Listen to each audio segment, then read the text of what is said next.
आदाब। सत श्री अकाल। आजकल मन की बात करने का दौर चल रहा है, इसलिए हम भी अपने मन की कुछ बात करना चाहते हैं। हमारे वैज्ञानिकों ने एक साथ 104 सैटेलाइट छोड़े और इसका सारा श्रेय माननीय प्रधान सेवक जी ने ले लिया। कश्मीर में चंदानी नेत्री टनल का श्रेय भी माननीय प्रधानमंत्री जी ने ले लिया, जबकि इसकी शुरुआत 2009 में मनमोहन सिंह जी ने की थी। पिछले 3 सालों में अगर कोई भी स्कीम शुरू हुई हो तो कृपया हमें बताइए। आपने बेसिक सेविंग को जनधन योजना बना दी, नेशनल गर्ल चाइल्ड को बेटी बचाओ बेटी पढ़ाओ योजना, निर्मल भारत को स्वच्छ भारत, राजीव आवास को सरदार पटेल अर्बन हाउसिंग, स्वावलंबन को अटल पेंशन योजना, नेशनल मैन्युफैक्चरिंग पॉलिसी को मेक इन इंडिया बना दिया, नेशनल ई गवर्नेंस प्लान को डिजिटल इंडिया बना दिया। ऐसी तमाम योजनाओं के नाम बदल देने से योजनाएं नई तो नहीं हो जाती। जीएसटी को 2011 में ही पेश कर दिया गया था, उसको पास कराने की कोशिश भी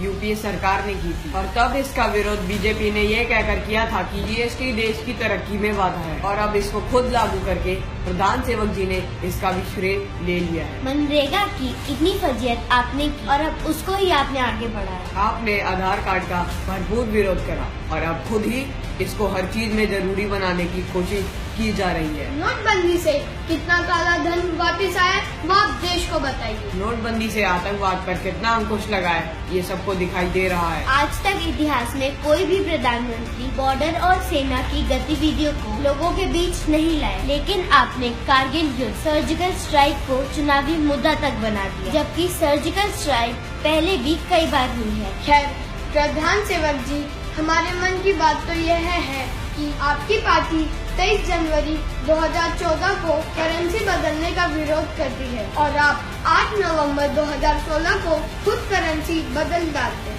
आपकी पार्टी 2013 में 85 रुपए प्रति किलो तुअर दाल बिकने पर पूरे देश में महंगाई का विरोध करती है और आपके शासन में तुअर की दाल 150 से 200 रुपए किलो बिकती है। आपकी पार्टी गोवंश हत्या का विरोध करती है, जबकि आपके सत्ता में आते ही भारत बीफ एक्सपोर्ट में दुनिया का नंबर 1 देश बन जाता है। 2004 से 2014 के बीच आपकी पार्टी रेल किराए में 1 रुपया भी बढ़ाने पर रेल का चक्कर जाम कर देती थी और आपने सत्ता में आते ही 2 साल में रेल किराया लगभग 8 से 70% बढ़ा दिया। निर्भया के समय एक बलात्कार के विरोध में आपकी पार्टी 3 महीने आंदोलन करती है। इन चीजों का विरोध करना ही चाहिए, लेकिन बीजेपी शासन में मध्य प्रदेश में प्रतिदिन 12 और दिल्ली में प्रतिदिन औसतन 7 बलात्कार होने पर आपके कानों में जू तक नहीं रेंगती। यूपीए सरकार ने 125 से $140 प्रति बैरल में अंतर्राष्ट्रीय बाजार से कच्चा तेल खरीद के 70 रुपए लीटर पेट्रोल बेच और उसके विरोध में बीजेपी बैलगाड़ी मोर्चा निकाल दी, लेकिन आपके शासन में 50 से $60 प्रति बैरल में कच्चा तेल खरीद कर आप 70 रुपए में पेट्रोल बेच रहे हैं। आपकी पार्टी के पूर्व राष्ट्रीय अध्यक्ष भंगारू लक्ष्मण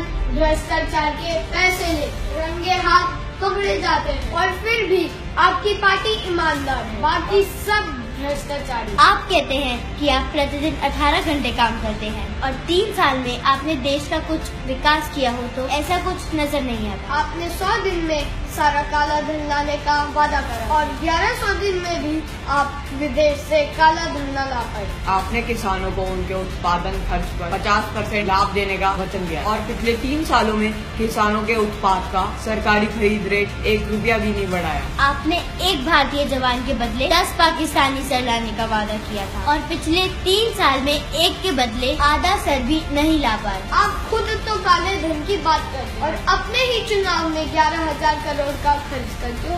इन सब सवालों के जवाब देश आपसे चाहता है। दोस्तों, देश का चौथा स्तंभ यानी हमारी मीडिया, जिसकी भूमिका संदेह के घेरे में है। ऐसा लगता है कि कुछ चैनल तो हमेशा बॉर्डर पे ही रहते हैं। पाकिस्तान से एक स्टूडियो युद्ध इन लोगों ने शुरू किया हुआ है। देश की तरक्की के लिए सरकार क्या कर रही है, इस बात से ये कोसों दूर है। दोस्तों, जरा सोचिए कि आज आपको देशभक्त होने का सर्टिफिकेट कुछ लोगों से लेना पड़ रहा है। हमारी मानसिकता इस स्तर पर पहुंच चुकी है कि अमरनाथ हमले में 50 लोगों की जान बचाने वाले ड्राइवर सलीम का धन्यवाद करने की जगह हम उस पर शक कर रहे हैं कि वो कैसे बच गया, और ऐसा इसलिए है क्योंकि उसका धर्म कुछ और। गौरक्षा के नाम पर इतनी हत्याएं हो चुकी हैं, इतने दंगे हो चुके हैं, ये सब किसके लिए? कुछ लोग ये भगवा कपड़ा पहनकर अपने आप को कानून से ऊपर समझने लगे हैं। सरेआम मारपिटाई, हत्याएं और सामाजिक दंगे करने में लगे हुए हैं। ऐसे लोगों से